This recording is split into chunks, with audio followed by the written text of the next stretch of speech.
No, it's recording. Brett's Guide to C-Train Etiquette. This is a bit of a follow-up on last week's. As some of you may know, Dave and I have a bit of a rivalry going, and he thought his was funny, so I have to make mine funnier.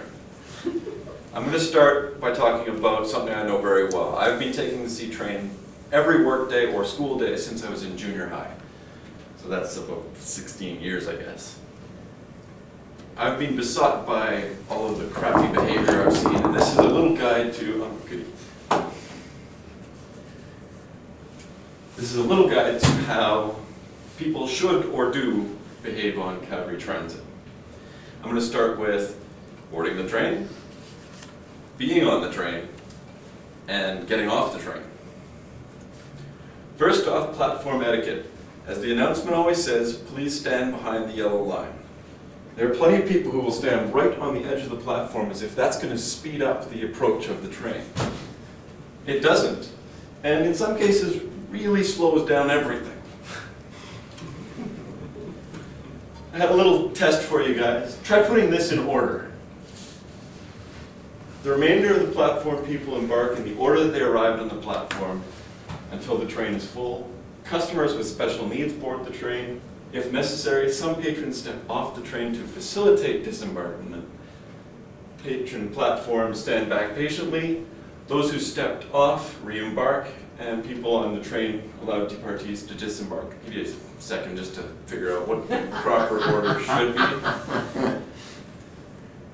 For fastest station transition, I'll let you guys just read this instead of saying it all again. But basically it's about patience and allowing other people who need to get off first, people who need to get back on, get on first. And if you have to, you wait for the next train based on the order that you arrived on the platform. This compares with, that takes about 30 seconds. This compares with the average, typical transition. First, everyone crowds the doors. The most important people get right on the train. The people getting off shove their way off the train. Special needs people, they get to wait for the next train because they're not as important as the important people that got on the train. Someone running for the train at the last second elbows their way past the people who are patiently waiting in line at the station to get on the train.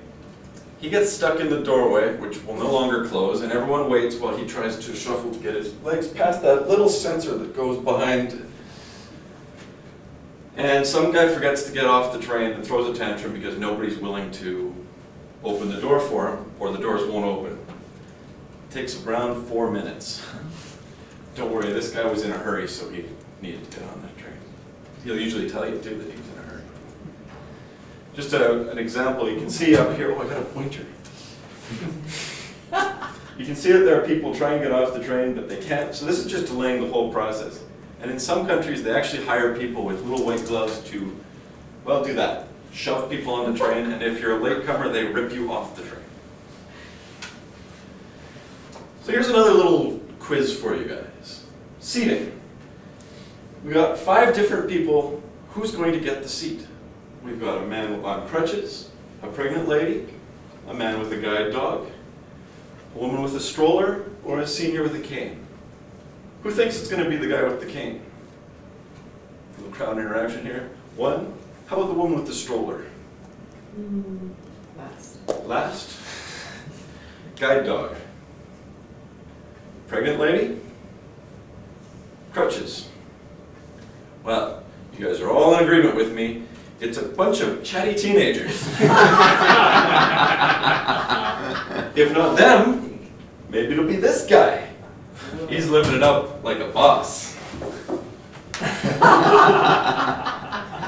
Maybe we can have this guy take the seat. I know I don't want his armpit next to my face. Maybe the soldier's going to step in and take the place of the pregnant woman who's waiting. Or this guy's baggage. It's all about importance. Some of my favorite behaviors on the train.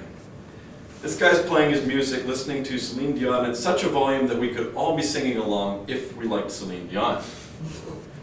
Backpacks. We actually have space. If you stand straight up, there's space between your legs. If you got a belly, there's space right in front of you. But there's no open space at your back. And walking around with a backpack allows you to take people's heads off just lovely.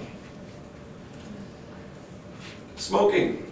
I've seen people do this. It's not the 60s anymore, and people still think they can smoke on a train. I like the little quote that came with it too, fasten your seatbelt, it's going to be a smelly ride. And eating on the train. There are signs all over Calgary Transit that say no food or drink on the train. They'll just put down, they're more important than those signs are. A few more. This lady is actually a good story from Australia. She was so rude and yelling and screaming and swearing at all the customers that a bunch of guys at the first stop they got to picked her up, 5 guys, threw her out the doors of the train and held her off until the doors closed. And then security came and picked her up. Sleeping on the train. It's nice when you got a buddy that you can sleep with. Talking on your cell phone. It's okay to talk on your phone on the train, but do it at a reasonable volume. These guys are singing, kind of like the person with the headphones earlier, and that's lovely. Now, the dress code on the train is public casual, is what I'm deciding to call it. That's a few levels up from beach casual, and way up from bathroom casual. I'll just let you look at that for just a moment longer. Just a quick little picture that shows some people doing the wrong stuff. I especially like number 3 there, who's got his eyes firmly planted on the woman in front of him. Sitting like this on the train, though. Not really appropriate. Getting off. That's not what I meant. The train. Getting off the train. Here's a scenario. The train is full, shoulder to shoulder. You need to depart, but you're far away from the doors. Do you A, shove people who can't move because they're so tightly packed into the corners of the train, and complain loudly, even before the stop? Wait until the station, ask politely for someone to open the door, let people get out of your way with a nice outlet of the platform, and get off the train and make space. Stay on the train about Mars, something you won't burn the place down. Or elevate your deodorantless arms and clear the crowd like the Red Sea. D! Scenario 2. You had a lapse of attention, the doors have closed, the train is or isn't moving, but they're not going to open already. Do you rush to the door, shove others aside, and scream at them that they're not opening the door for you? Pull the emergency stop, use those little manual things at the top of the train, and open the door yourself and let yourself off, even though they're going to wait for the next couple hours while the transit authority tries to figure out how to close it again? Stay on the train and mutter something about burning the place down. Or calmly wait until the next station, depart, and board a train going the opposite direction. My favorite is the person who does this. And scenario 3. You're standing near the door of the train at the stop. You're not planning on getting off. Do you demand they answer these questions 3? This is the guardian of the door. Do you stand your ground, maybe shrug a little off to the side, check to see if they're ripe as they go by? Press the door button, step off the train, let them exit quickly, painlessly, and efficiently, or point out that they probably should have stood closer to the door because they were getting off before you in the first place. The most common, well, that's weird. The most common one is D, but I think that the more fun one is checking to see if people are ripe. Just a couple of other transit points. Pleases and thank yous are lovely. And pay for your tickets. You know, if you don't pay for it, we're subsidizing your trip, and you don't look like a hero when the transit authority picks you up. You look like an asshole. And that's transit etiquette.